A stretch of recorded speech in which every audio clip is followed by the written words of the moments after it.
Más del 50% del total de mi biblioteca son libros de publicidad y de diseño que salieron de esta librería. Me los vendía un señor con una melena roja ensortijada y unos lentes redondos de intelectual parisino que eran su sello personal. Ese tipo sos vos, Aquiles Ferrario. Y creo que esta puede ser la self-interview más cercana a todos los creativos argentinos que yo he hecho hasta ahora.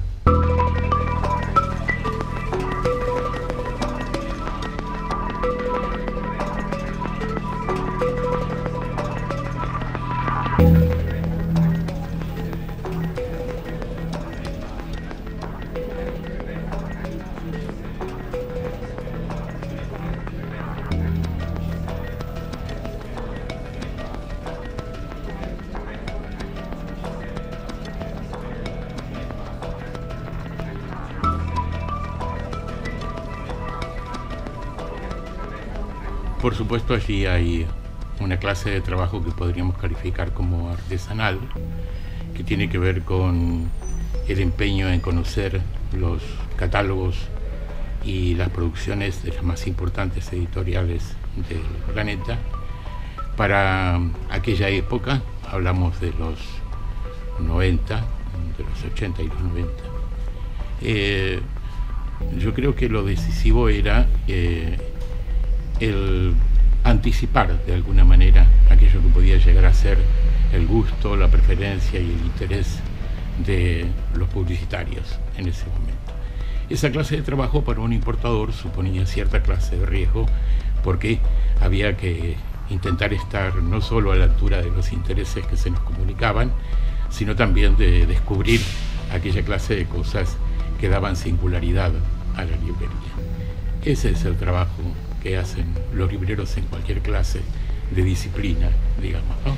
Por un lado, el tener un oído atento a cuáles son las necesidades del mercado, y por otro, guardar un margen para el propio descubrimiento, que por supuesto es maravillosamente gratificante cuando acertás.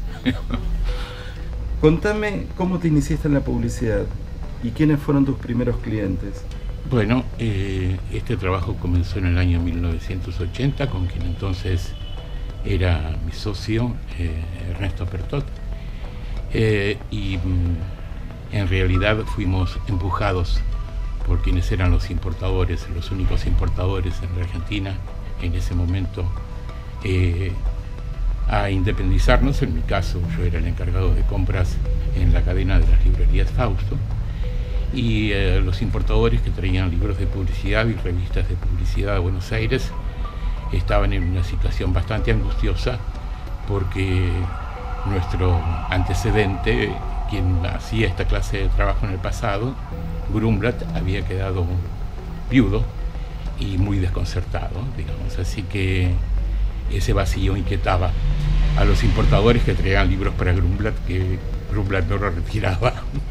Así que me empujaron a la independencia. ¿Los creativos iban a las librerías a comprar? Los creativos iban a las librerías también un poco desesperados, porque el Grumblat no los visitaba, digamos. Así que estaba en un lugar bastante expectante, en la casa central de las librerías Fausto, y recogía esta inquietud. Estaba forzado por un lado por los clientes que buscaban libros que no llegaban a Buenos Aires, y por otro lado por los importadores que querían darle vía a sus libros que se acumulaban, digamos. Así que ese fue el inicio. Oíme, ¿y esos anteojitos redondos que usaste tantos años se habían convertido en un ícono de Buenos Aires, porque estaban en el frente de Callao y Córdoba? Los pusimos perdón, de Córdoba y Florida. De Córdoba y Florida, en un lugar que pasaba todo el mundo. Así es. ¿Fue tuya la idea o de algún creativo amigo? Sí, particularmente, creo no equivocarme, se me ocurre que de Diana Holmes. Ah, ok. Sí. Okay. Yo pensaba que había sido el oso Hellman. No trabajaste con él.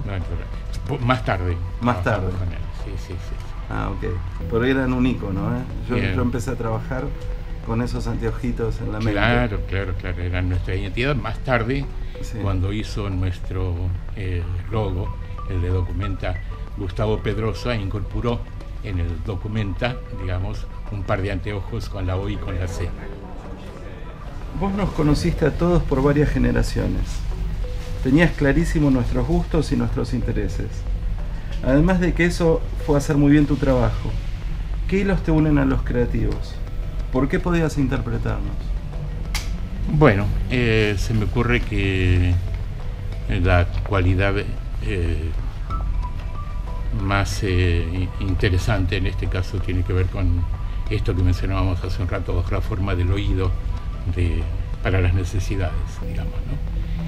La clase de relación persona a persona, que todavía era posible, digamos, más bien estábamos condenados a ella de alguna manera, implicaba el hecho de que se contara en primera persona la necesidad, se mostrara, se viera, se nos dejaba pasar hasta la cocina, digamos, del aparato creativo de cada una de las agencias, y veíamos las líneas sobre las que estaban trabajando, y siempre, por supuesto, hay cantidad de intereses que van en lo que podríamos denominar la periferia del trabajo, particularmente publicitario, digamos, ¿no? Y gráfico. Empezaban a despuntar los intereses por determinadas técnicas. Me acuerdo de mi sorpresa cuando viajé en el 79 por primera vez a los Estados Unidos para tomar relación directa con los editores. En ese momento estaba en la cumbre de la ola una técnica que era la aerografía, digamos. Sí. Llevé la indicación de 2 o 3 títulos que había logrado pescar de reciente publicación, que era algo así como la comezón en las agencias de publicidad. Y cuando llego a Nueva York pregunto por ellos, y el empleado, después de mirar en una computadora como las que estaban en la época, decía: no, dice, no los tenemos más, aparecieron hace un año y medio.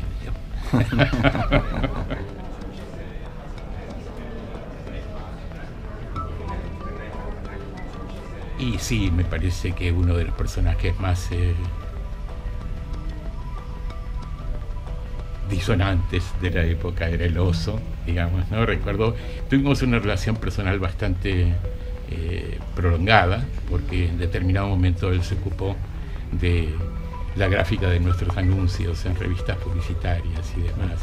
Y bueno, no necesito contarte, ni siquiera hablar con la gente que hace publicidad.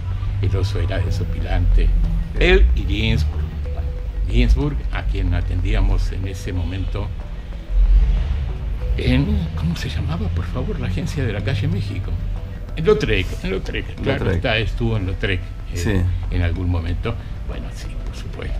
¿Vos percibiste allá por los primeros 90 que algo grande se estaba gestando a nivel publicidad argentina? Sí, porque fue una época muy particular en la que hubo una suerte de remozamiento, digamos, ¿no? Creo yo, juzgo fundamentalmente a partir de lo que me contaban, o de lo que me decía la propia gente de publicidad acerca de los cambios que se estaban generando. Pero además trabajábamos en esa época con una publicación que era más o menos canónica, una revista que se llamó Archive, y el fenómeno era que Archive empezaba a incluir por primera vez en su historia trabajos de publicitarios argentinos sin que nosotros tuviésemos nada que ver en eso, digamos. Así que nos pareció realmente notable. Con el avance de la tecnología, tu negocio cambió hace ya varios años. ¿En qué años más o menos cambiaron los hábitos de los creativos argentinos en cuanto al acopio de libros de publicidad y diseño en sus bibliotecas? Tendría que referirlo a los últimos años de la década del 90, digamos, con ya una suerte de crisis inminente, ¿no? Sí. Gobierno de la Alianza, un poco antes de la crisis de 2001-2002, pasamos de vender cerca de 1000 suscripciones de Archive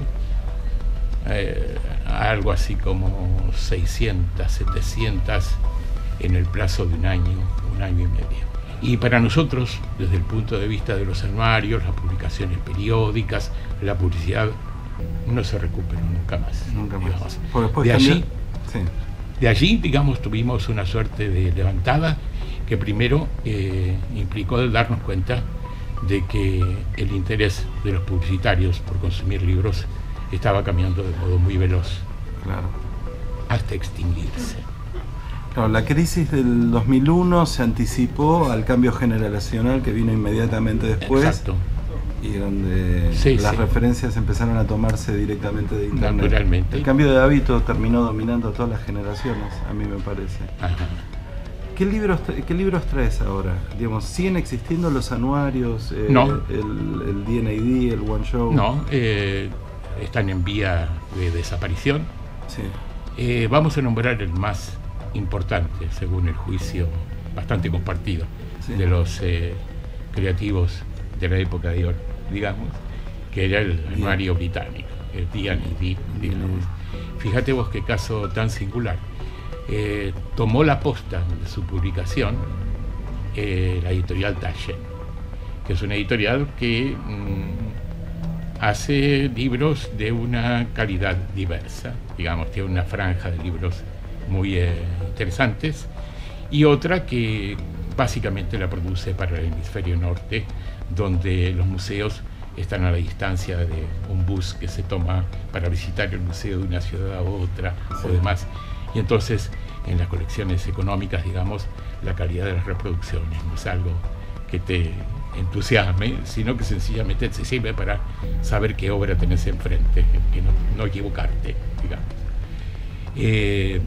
Esta editorial toma la publicación del D&AD y empieza a hacerlo, en principio, anualmente.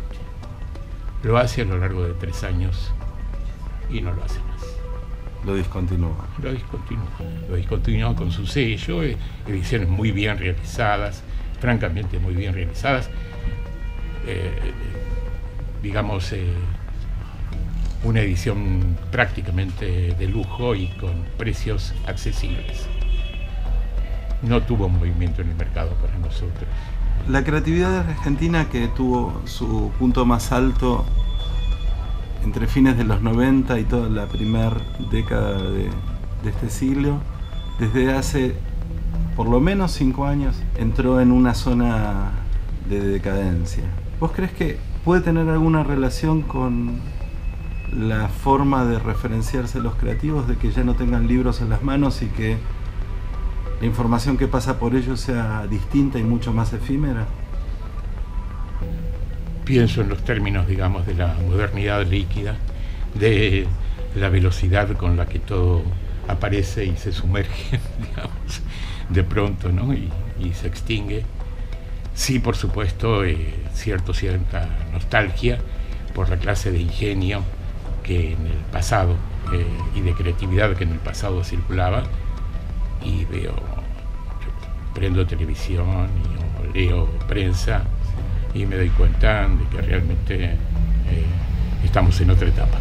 ¿Vos pensás que el libro físico, el libro objeto, tiene otra relación, transmite otra relación al lector, sobre todo los lectores de diseño? Sí, sí, creo que sí. Creo que también para quienes somos lectores sigue existiendo, por lo menos para nuestra generación. Me atrevo a decir, no sé si a la tuya, digamos, sí, pero para la mía, los elementos táctiles que el libro supone, aún independientemente del libro de imágenes, en el caso del libro de imágenes, superlativamente, pero en los libros de ensayo o de creación literaria, digamos, esto de disponer del papel impreso y leer sobre papel impreso es algo cualitativamente diferente. Creo que crea también otra clase de vínculo. Yo siempre he leído novela, me atrevo a decir inclusive poesía, con un lápiz en la mano. La pantalla crea una clase de distancia, por lo menos para mí, que es notable. Ni que contarte que, por supuesto, también estoy hecho a adaptarme a figuras nuevas, fundamentalmente cuando uno ve a cierta altura de su vida que hay algunas lecturas de difícil acceso en librerías o en bibliotecas, y recursos como Scribd, por ejemplo, son maravillosos para el lector. Por supuesto, siento cierta clase de nostalgia de no haber podido usar esos medios hace 20, 30 o 40 años, hubieran facilitado tanto y ahorrado tanto tiempo, ¿no?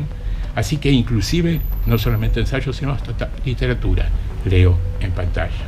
Bueno, Sí. yo te cuento mi propia experiencia y creo que la de los creativos con los que he trabajado, que nosotros atesorábamos el DNAD, el Guangzhou, las Archive, y como era nuestro único vínculo con la información, con referenciarnos, las revisitábamos todo el tiempo.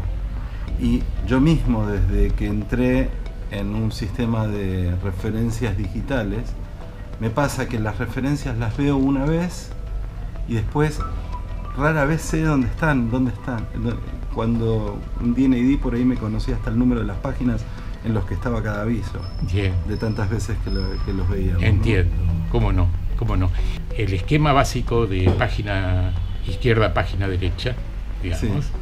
tanto para quienes referimos a imágenes, cuanto para quienes leemos un texto, en el libro tiene referencia específica. ¿Sabes a qué página ir para encontrar tal idea?